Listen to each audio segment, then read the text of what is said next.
Hi, Lee here. So I've finally finished my Partscaster. As you can see, I'm really happy with the finished product. It's taken a lot of work. It took me just over a month to do.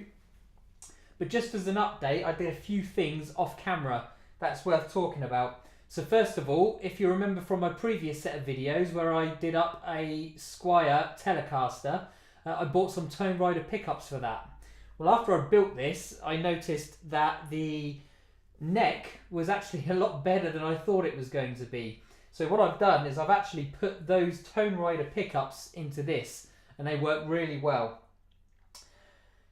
If there's anything I need to modify slightly still, I probably need to put a shim in the neck just to raise the neck off the body a little bit, because the action's still a little bit high, but my bridge is already as low as it can go. So I've done the setup as best as I can. But other than that, it plays pretty well and I'm happy with it and it sounds great. It sustains really well. The only thing I can put that down to compared to the Squire Telecaster is the Squire Telecaster I put the Bigsby on and obviously it's strung on the Bigsby. This one I specifically made a through body design and I don't know if it's just my imagination, but it seems to sustain and ring out really well. But anyway, that's enough of that. Let's just get on and play a few things so you can see what it sounds like. I'm going through my Hughes & Kettner little amp, which I love this little amp.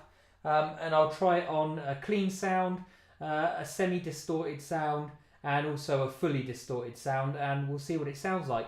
So let's have a go on the clean sound. So middle selector, which is both picked.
Middle selector switch and slightly distorted sound.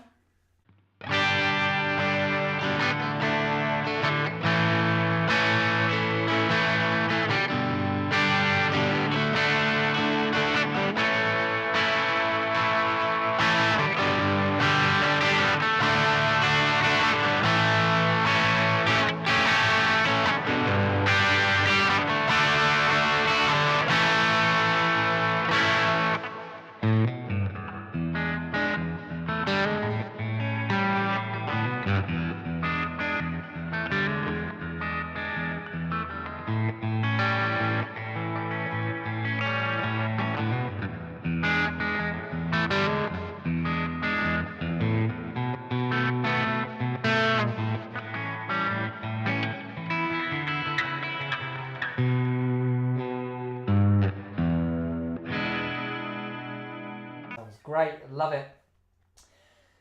It's also got the there's an extra piece to the tone, so when you turn the tone down, it doesn't take the treble off. Sorry, when you turn the volume down, it doesn't take the treble off it. I can't remember what it's called, but it's just another extra component that I put in there, and that seems to work okay. So finally, what I'll do is I'll play a little bit more, and then I'll put it on fully distorted, and we'll see how that sounds. And hopefully you like it. I really want to build another guitar soon. So now I've had a bit of practice. I will say the most important thing or tool that I've found is the sander. So I bought one of those hand belt sanders, but I clamped it into my workbench, as you probably saw in a previous video. That was absolutely essential. You cannot do this without an electric sander. The other important tool is the router, of course, to cut the perfect holes into the body. So the router was very important. I was meaning to do this with limited tools, but as it turns out, after telling friends and family about what I'm doing and the project I'm doing, well, they suddenly provided me with lots of other tools. So throughout the video, you probably saw some of my tools getting better and more advanced as time went on. That was never my intention, but hey, since the tools are available, I just took them and I used them. So I suppose the three main tools would be the sander, the router, and also a little Dremel. The Dremel is excellent for getting into the hard to reach places, just to smooth and finish off the body. So let's play it out and see how it goes.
There we go.